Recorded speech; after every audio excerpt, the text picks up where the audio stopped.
Hello everyone, this is your host for Latina Role Models, Damaris Ramos, and tonight we have Mariangel Hernandez. Mariangel Hernandez. I love the name, Mariangel. Sí. Mariangel, you told me the story about the name, so what your father did?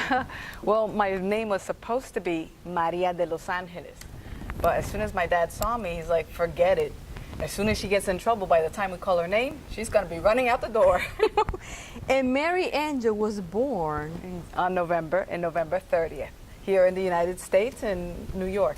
So you are one of those unique Hispanic women that has a story that is just like kind of like backwards. So tell me about it.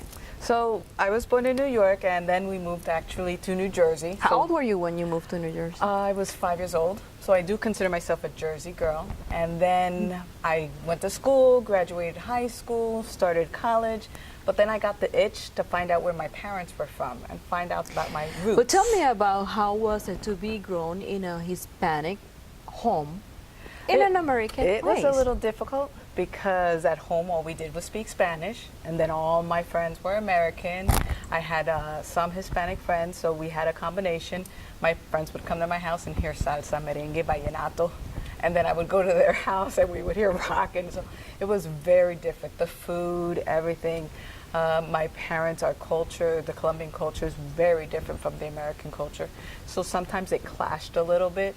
When you were growing up and you mentioned clashing, what was the biggest challenge that you had? Being able to go out. Because my father, being Colombian, was very strict.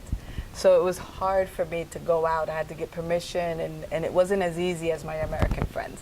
So even if they how long they were here before, before they had you? They came in around 1968, and I was born, I'm not even going to tell you. No, don't go there. So she's saying that 1998. So basically they kept their culture, their tradition, their values. Everything was the same. We celebrated the Dia de Velitas, which is What is that? A Colombian tradition, December 7th, where you put the candles on the entrance of your house to welcome the Virgin for while she was pregnant, for the birth of Jesus. Oh, wow. So we celebrated all different kinds of our Colombian traditions. Do you still keep some of those traditions with your own family right now? We do. We do the Dia de Velita. We still do that. We even do the Colombian Love and Friendship Day, which is in September. Different from Valentine's Day. Yep. How is it? I never heard of it. It's basically the same thing. We just call it love and friendship because we believe it's not only for the person you love, but also celebrating the friendship that you have with other people. Oh, well, that's amazing. So then you said you grew up here, you have your education here, your high school. And I started here at Rutgers University, and then I went to Colombia and I enrolled in the Universidad del Norte, and I enrolled in education. So and it's I amazing continued there. because being born here, English being your first language, going to university there in a language that's it's kind of foreign with you. It was so difficult because I spoke Spanglish. I didn't speak fluent Spanish. I spoke Spanglish, so it was at first it was difficult. So I had my cousins check my writing. I had my cousins help me study. But then after about a year, it was good. I was fine. Why did you decide to go and study in Colombia? Well, of course, number one, it's cheaper than the universities here. But I wanted to get to know the roots, where my family was from. And my mom always talks about Barranquilla and about the carnivals and about how much fun she had. So I wanted to go check it out.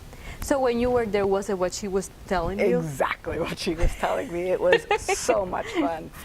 University was hard, which was, I think it was, I was able to take advantage of it because I started studying right from the beginning, my career. And so basically you're saying you didn't have an adaptation process where you can get culturalized? No, it's everything. You start right from the beginning. You start learning. If you're going to start medicine, it's from the very first semester. If you're going to start education, it's from the very first semester. So it was very, very challenging, but it was rewarding because I was able to get a lot of information in exactly what I wanted. So when you were there, what is one of the things that you were amazed by when you got there? Well, when, the first thing you think about Colombia, people think jungle and this and that, and it turns out it's a beautiful city. Everything, transportation, it was just perfect. The people are wonderful, and the food, at first it was hard, but it's delicious. Well, it's strange because you say your parents were keeping the tradition, so not that much. No, the food, but it's not the same. Like, for example, they have these things called fritangas. So it's all this fried food, the empanadas, the carimañolas, and my mom makes them, but it's not the same as the ones you buy in the street. So it was really, really, really different. The hot dogs that they make, even the hot dogs, so they have a hot dog, they put all these kinds of sauces, ketchup, pink sauce, tartar sauce, they put lettuce and these little like French fries on top with mozzarella cheese and bacon. It's just so yummy. So you were kind of like an American in a Hispanic territory. I was. And then it was funny because, of course, I had an accent. So everyone's like, so where are you from? And I was like, I'm from here. And they're like, but you're not Barranquillera. I'm like, no. And they're like, you sound like you're from Pereira. I'm like, yeah, okay. So it was easier to adopt some other place just to don't have to go through the explanation. Because at that time, it was difficult for Americans to live in Colombia because of the FARC. We had the situation with security and being kidnapped and so on. So I had to make sure that I wasn't. That you blend in and you were not, okay. Exactly. So you continue in education? Yes, right now I'm the academic coordinator at Open Hearts Language Academy. So no, well hold on, you stayed there for 20 years? Yes, because I got married. Okay. I got married. With a Colombian? With a Colombian, a Barranquillero. And I have 3 beautiful children. And I worked in a wonderful school. And I kept going there until recently, about 2 years ago, that I decided to come back. Only 2 years? Mm-hmm. Oh wow, that's very recent. Let me ask you, because you mentioned you grew up in a Hispanic culture. Are you providing the same thing for your children? I am. At home, we speak Spanish. It was funny because in Colombia, because they were in the Spanish environment, I spoke English. So they would know their English and they would be fine. As soon as we got here, I switched the roles, and at home we speak Spanish. They look at you like, what is it she doing? But it's funny because my older girls understand. They're like, yeah, we don't want to lose it. And I buy them books in Spanish. We look at things in Spanish, listen to music, reggaeton, merengue, salsa, vallenato. Reggaeton is Boricua. But we still like it. But look, we have J Balvin, reggaetonero. We have, what's his name? He's Puerto Rican, but we adopted him. Come here, ask me for names. I'm not good at names. So tell me, what is it that you're doing right now? Because you were nominated. Yeah. And you didn't even know that you were nominated. I Greg did. nominated you. I give you, I text you and you were like, oh, okay. So he nominated you. Why he nominated you? Well, I asked him. You did? Because I was like, I didn't know. And well, he was saying because I started out as a substitute in the institute that I'm working at, and I worked my way up. I became a teacher, and then now I'm the coordinator. I actually take care of 2 campuses, which is Orlando and Celebration. I oversee the teachers in Orlando. I oversee the students and teachers in Celebration. But tell me the name well. of the school. Open Hearts Language Academy. Open Hearts. Yes. Why Open Hearts? Well, because we're open to everybody to come and learn English. So this is an English institute to teach other people from other countries English as a second language. We have what we call a university pathway program, where we help our students get into universities without the necessity of taking a TOEFL exam.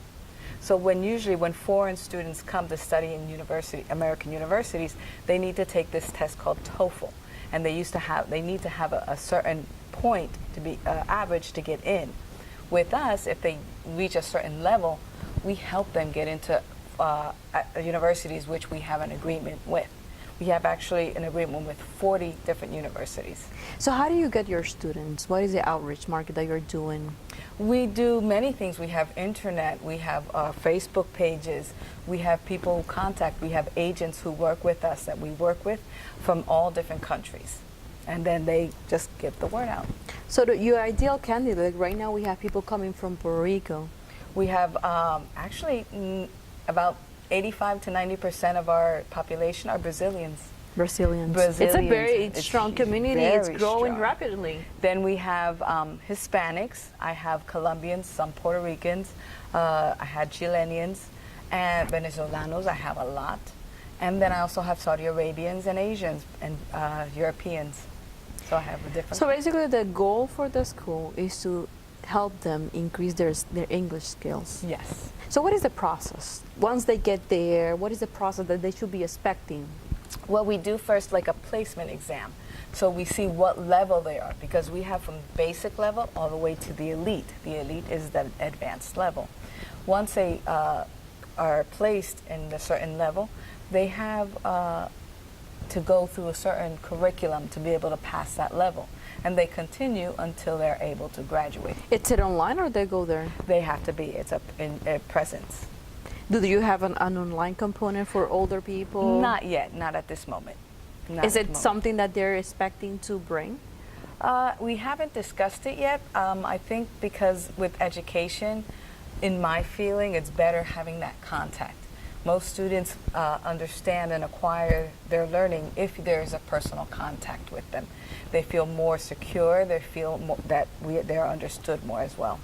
What are the schedule when they go? Usually, is it during the day or? We have both morning and evenings. We have from 9 o'clock to 1:30 in the afternoon, and then we also have other classes from 5:45 to 10:30. For people who are working in the and morning. Okay. So what is the process? They contact you, then they take the test, and then you see the level that they are, so then you assign them the class. The class, and they start class right away. They have their own teacher. Our classes are small, so we have 15 students per class, and they start taking their class. I make sure how they're doing academically. I look at their grades. If I see something is wrong, then I go and I talk to the student and see how I can help them. How do they pay? Credit card, cash. My question is, do there's any grants? We do have a scholarship program for the ones that are in the advanced level, where the scholarship is towards the university. So it helps them, like they do pay a certain amount, but that amount is saved to help them with their tuition towards the university. But like a grant or other type of scholarship, not really. What is the average of the cost? I really don't know that much. I believe it's around 450 to maybe 600, depending which classes they want to see. You're talking per term? Per term, yes, ma'am. Okay. How people can communicate and contact the school? Well, they can contact me with our phone number, 321-325-9090, or through Facebook or through our email. My email is mhernandez@ohla.com, ohla.com. So for our last minute, I would like to ask you to answer the question to Greg. So what makes you a Latina? And for those women who are looking at you, like, what is that advice to become the person who you are, that you have been escalating? Well, never stop. Always keep trying, always work hard, be true to yourself. I think I'm one of the only Latin people working at the school, but I'm always trying to be me. I never try to change other people. Each of us have our own cultures, and we need to bring it out. Mariangel, has been a pleasure. Thank you, likewise. Thanks for coming. Thank you. This has been Damaris Ramos for Latina Role Models. Thank you and good night.